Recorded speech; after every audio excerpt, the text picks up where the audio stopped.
Merci Seigneur. Merci Seigneur de continuer à nous émerveiller par les évidences de ta grâce, jour après jour. Et c'était vraiment un temps béni qu'on a vécu ensemble dans ces 3 semaines-là, où Dieu nous rappelle à quel point il est grand, à quel point son espérance est grande et à quel point Dieu entend les prières. Dieu fait la différence.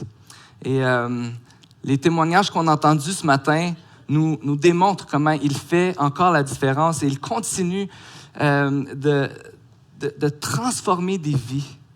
Alors, continuons à prier pour que Dieu puisse continuer de transformer des vies, continuer de se révéler à des personnes qui le cherchent, pour que plus de gens puissent s'appuyer sur Jésus jour après jour.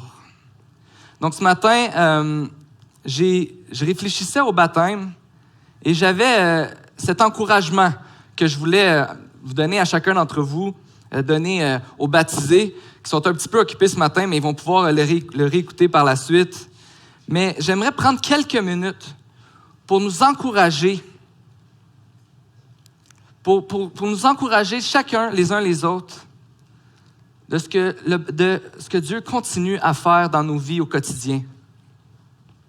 Comme les baptisés nous l'ont si bien dit ce matin, le baptême, c'est un geste d'obéissance qui fait la démonstration que Jésus est notre sauveur, notre maître. C'est un geste qui démontre qu'on peut s'appuyer sur Jésus. Ces personnes-là ont choisi de s'appuyer sur Jésus. C'est vraiment un beau geste. Un beau geste que vous allez voir ce matin quand ils vont passer dans les eaux du baptême. Ce premier geste, on pourrait dire officiellement, d'obéissance, d'obéir à Jésus qui dit « Faites-vous baptiser ». Et ce matin, ce que j'aimerais dire aux baptisés et nous dire à chacun d'entre nous, c'est qu'on est ici aujourd'hui pour se réjouir avec eux, mais aussi pour leur dire qu'on est là avec eux aujourd'hui, mais dans leur cheminement de foi, dans leur cheminement de disciples de Jésus. On est avec eux. Parce que la vie chrétienne, c'est rempli de bénédictions, de bon temps comme ce matin, de joie, mais c'est aussi un combat qui nous demande de persévérer quotidiennement pour vivre à la lumière des témoignages qu'on a entendus de nous baptiser ce matin. Mais heureusement, Dieu nous donne toujours ce qu'on a de besoin pour mener ce combat. Et j'aimerais qu'on puisse lire un passage ensemble ce matin dans Colossiens, au chapitre 2. Je vais lire à partir du verset 8, je vais lire les versets 8, 9 et 10. Faites attention, que personne ne vous prenne au piège par la philosophie, par des tromperies sans fondement qui s'appuient sur la tradition des hommes, sur les principes élémentaires qui régissent le monde et non sur Christ. En effet, c'est en lui qu'habite corporellement toute la plénitude de la divinité. Vous avez tout pleinement en lui, qui est le chef de toute domination et de toute autorité. Ce matin, on a cet encouragement-là à s'appuyer sur Christ. Ici, l'apôtre Paul va donner un avertissement. Faites attention de ne pas vous appuyer sur toutes sortes de choses, la philosophie, toutes sortes de trucs que vous allez entendre qui n'est pas Jésus lui-même. Ce verset nous met en garde parce que si on ne s'appuie pas sur Jésus, on a le potentiel de nous appuyer sur quelque chose d'autre pour donner un sens à nos vies, pour avoir la faveur de Dieu. Et Paul est convaincu que de s'appuyer sur quelque chose d'autre que Jésus, c'est une erreur. Une erreur qui va amener à notre perte. Une erreur qui va amener à notre déception. Mais Jésus a tout ce que vous avez besoin pour vous appuyer sur lui. Et ce qui est vraiment intéressant, c'est que appuie-toi pas sur tes propres forces. Appuie-toi pas sur ta capacité à obéir à Jésus à chaque jour. Appuie-toi pas sur ton obéissance à constamment réussir à accomplir les disciplines spirituelles. Mais appuie-toi simplement sur Jésus et ce qu'il a fait pour toi. En d'autres mots, tu n'es pas un chrétien parce que tu es une bonne personne ou que tu as fait des bonnes choses, mais tu es un chrétien à cause de ce que Jésus a fait pour toi. Alors, appuyons-nous sur Jésus, notre Dieu qui nous pardonne complètement. Et le baptême, ce matin, c'est une démonstration de ce que Jésus a fait, de ce qu'on a en lui et de ce qu'il continue de faire encore aujourd'hui. Et j'aimerais ça qu'on regarde ensemble 3 vérités ce matin qui nous montrent qu'on peut s'appuyer sur Jésus, mais 3 vérités que le baptême nous communique et pour lesquelles on veut se réjouir. 3 vérités qu'on peut se rappeler toutes au courant de notre vie. En d'autres mots, quand c'est plus difficile, quand peut-être qu'un vieux combat, un vieux péché revient, puis là, tu es tout découragé. Quand tu doutes, rappelle-toi ton baptême et ce que tu as témoigné cette journée-là. Rappelle-toi que ton baptême, c'est un témoignage de ce que Jésus a fait pour toi. J'aimerais vous lire les versets 12 à 14 de Colossiens. Vous avez en effet été ensevelis avec lui par le baptême, et vous êtes aussi ressuscités en lui et avec lui, parce que la foi en la puissance du Dieu, par la foi en la puissance du Dieu qui l'a ressuscité. Vous qui étiez morts en raison de vos fautes et de l'incirconcision de votre corps, il vous a rendus à la vie avec lui. Il nous a pardonné toutes nos fautes. Il a effacé l'acte rédigé contre nous tous qui nous condamnaient par ses prescriptions, et il l'a annulé en le clouant à la croix. Donc, la première chose qu'on veut se rappeler ce matin, c'est que notre baptême est un témoignage de ce que Jésus a fait dans nos vies. Et c'est un témoignage qu'on a cru en Jésus. Parce que comme ce passage nous dit, nous sommes morts par nos fautes. Et la Bible nous dit que le salaire du péché, c'est la mort. Le péché, c'est tout ce que je dis, tout ce que je fais, tout ce que je pense qui est contraire à ce que Dieu nous demande, qui est contraire à la volonté de Dieu dans sa parole. Le péché, c'est ce qui nous sépare de Dieu. En effet, nous sommes séparés de Dieu à cause du péché. Et cette séparation nous amène à vivre une vie sans lui et nous amène à chercher notre espoir, notre bonheur sans Dieu. Si je te posais une question ce matin, qu'est-ce qui te donne le plus de joie? Qu'est-ce qui te donne le plus de paix? Qu'est-ce qui te fait sentir le plus vivant? Eh bien, toutes les réponses qu'on donne à ces questions qui ne sont pas Dieu, c'est pas pour dire que ces choses-là ne sont pas bonnes, que tes réponses ne sont pas des bonnes choses, mais toutes les choses qui ne sont pas ultimement Dieu sont un signe de notre séparation avec Dieu. Ce matin, on a vu des jeunes baptisés, des personnes qui viennent raconter ce que Jésus a fait dans leur vie. Et ce qu'il y a de commun à chaque personne qui raconte son témoignage, c'est qu'on a tous vécu notre vie sans Dieu. On a tous essayé de vivre sans Dieu. Jusqu'au jour où ces personnes ont rencontré Jésus et qu'ils ont réalisé qu'il était la réponse à toutes leurs difficultés, à tous leurs problèmes, à tout leur mal. Jusqu'au jour où ils ont rencontré Jésus et ils ont goûté à l'amour de Jésus envers eux. Comme on a entendu ce matin, ces jeunes-là ne se font pas baptiser parce qu'ils veulent impressionner ou parce qu'ils veulent approuver quelqu'un, mais parce qu'ils ont goûté à l'amour de Jésus. Parce que Jésus leur a donné la paix, la joie dont ils cherchaient. Parce que sans Dieu, on est séparé de lui.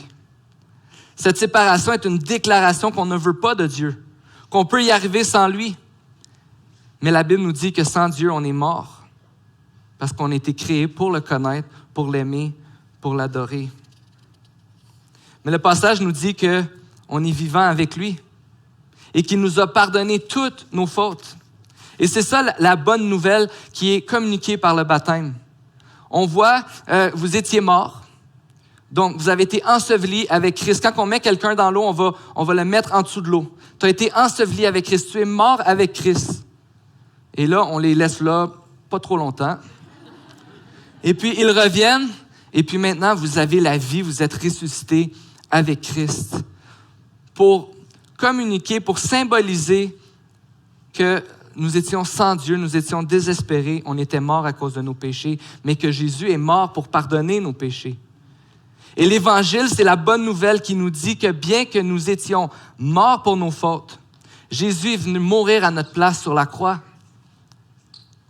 Lui qui n'avait jamais connu le péché, lui qui n'avait jamais été séparé de Dieu, il a accepté de payer le prix de nos péchés à la croix. Tous nos péchés. Et c'est vraiment intéressant parce que la conséquence du péché, c'est qu'on est séparé de Dieu. Jésus avait jamais été séparé de Dieu. Mais à la croix, quand Jésus a appelé son Père et lui a demandé « Pourquoi m'as-tu abandonné? » Est-ce que vous connaissez la réponse du Père? C'était le silence complet. Parce que Jésus était séparé de Dieu pour la première fois. Parce qu'il était en train de payer le prix de nos péchés à notre place pour qu'on puisse avoir la vie en lui et avec lui. Donc le baptême, c'est un témoignage qu'on a cru l'Évangile, qu'on a cru en Jésus. Mais c'est aussi une démonstration qu'on fait maintenant partie d'une nouvelle communauté. Parce qu'on voit dans le verset 12 de Colossiens, on peut voir que vous en effet, avez été ensevelis avec lui par le baptême et vous êtes aussi ressuscités en lui et avec lui par la foi en la puissance de Dieu qui l'a ressuscité. Quand nous devenons un enfant de Dieu, non seulement Dieu nous pardonne de nos fautes, mais on a une relation avec le Créateur de l'univers. Et tout ce que Dieu a, il nous le donne. Il nous donne sa paix, il nous donne sa joie, il nous donne son pardon, il nous donne sa puissance pour qu'on puisse résister à la tentation et constamment combattre pour lui obéir jour après jour. Donc tu peux combattre en te rappelant que tu es un enfant de Dieu, complètement pardonné, mais aussi que tu es avec Dieu et que tu n'es pas seul. Mais il y a aussi 1 Corinthiens qui nous dit, on peut lire dans 1 Corinthiens 12, le verset 13, qui nous dit, « En effet, que nous soyons juifs ou grecs, esclaves ou libres, nous avons tous été baptisés dans un seul esprit pour former un seul corps et nous avons tous bu à un seul esprit. » Quand on devient enfant de Dieu, on est en relation avec Dieu, mais aussi on rentre dans une nouvelle relation les uns avec les autres, qui est l'Église. Nous formons un. Quand Jésus est mort sur la croix, il est mort pour nous pardonner de nos péchés et il s'est fait un peuple, un corps, une église pour qu'on puisse persévérer ensemble les uns avec les autres. Donc le baptême est ce témoignage qu'on a cru en Jésus, qu'on est en relation avec Jésus, mais aussi le baptême est la preuve que la mission continue. Ce matin, on a entendu des personnes raconter comment ils ont rencontré Jésus. Et pour chacun d'entre eux, il y a quelqu'un qui leur a parlé de l'Évangile, qui leur a parlé de Jésus. Et ça, c'est ce que Dieu nous demande à chacun d'entre nous. Allez, faites de toutes les nations des disciples, baptisez-les au nom du Père, du Fils et du Saint-Esprit, enseignez-leur à observer tout ce que je vous ai prescrit. Allez, faites de toutes les nations des disciples. Quand quelqu'un vient et passe par les eaux du baptême, il est la preuve que la mission de Dieu continue. Non seulement que des gens continuent à parler de Jésus avec d'autres, mais que Dieu continue de sauver. Mais aussi, à chaque fois que quelqu'un est baptisé, c'est un nouveau disciple qui est envoyé dans le pouvoir et l'autorité de Jésus pour participer à cette mission de faire de toutes les nations des disciples. Donc ce matin, on est témoins.